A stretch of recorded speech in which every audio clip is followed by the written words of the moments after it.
Welcome back to College Football Legends, where we dive deep into the stories of the game's greatest heroes. Today, we continue our 5-part series listing the top 5 quarterbacks from the Pac-12 Conference. This is not only a countdown, but a tribute to those that have shaped the game that we love. So whether you bleed the colors of your alma mater or simply revel in the glory of the game, join us as we celebrate the men who embodied the heart and soul of this conference. So without further delay, let us continue our countdown of the top 5 quarterbacks from the Pac-12. Carrying the number 2 spot on our countdown is a player who, despite delivering exceptional quarterback play throughout his career, faced challenges in achieving overall team success. However, by the end of his illustrious career, he emerged as an iconic figure and a symbol of resilience as a testament to the unwavering will to win in the face of adversity. This is the story of John Elway. Originally spending his childhood in the state of Washington, he was the son of a football coach. His father's choice and career exposed him to the game of football at an early age. Jack Elway Sr. worked as an assistant coach at Washington State University and the University of Montana. In addition, he held head coaching jobs at Cal State Northridge, San Jose State, and Stanford University. John Elway's family moved to Southern California at the beginning of his high school career. He excelled in baseball,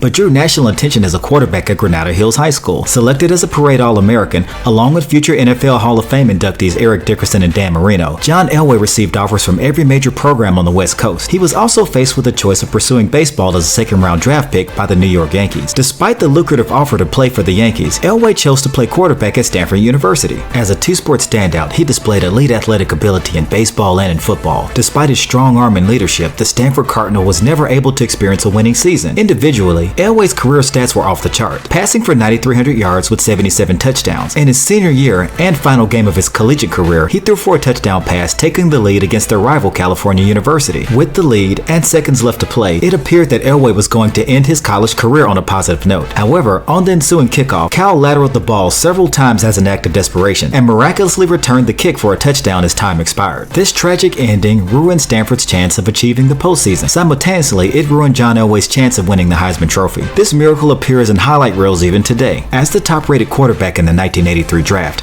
John Elway was faced with a dilemma that would change the trajectory of his career and the history of the National Football League. The Baltimore Colts held the first overall pick. As many of you know, the team with the worst record from the previous season has the top pick in the draft. However, this Colts organization was in a state of dysfunction and turmoil that dubbed them the most miserable team in history. One of my favorite channels on the YouTube platform by the name of KTO explains the depth of this team's turmoil, and I will leave a link to that video in the description below. After weeks of controversy, the Colts traded Elway to the Denver Broncos in the 1983 draft. Elway proved to be a perfect fit, being the catalyst for their success on offense. In the first 14 seasons, he was selected to multiple Pro Bowls, won league MVP, and led the team to 3 Super Bowls. However, despite the success, he suffered crushing defeats in the Broncos' 3 Super Bowl appearances. Elway was labeled as one of the greatest quarterbacks to never win it all. At the age of 37, in the twilight of his career, his years of falling short was erased by winning the Super Bowl in consecutive seasons, defeating the Green Bay Packers and the Atlanta Falcons the following year, which solidified his legacy as one of the game's greatest. After his retirement, he's become an iconic figure in the game of football. As a general manager for the Denver Broncos, he was responsible for assembling the roster that emerged victorious in Super Bowl 50. His alma mater, Stanford, and the Denver Broncos retired his jersey number 7, and he's been selected to the Pro Football and College Football Hall of Fame. Our previous entry, John Elway, struggled to earn the success of the collegiate level. However,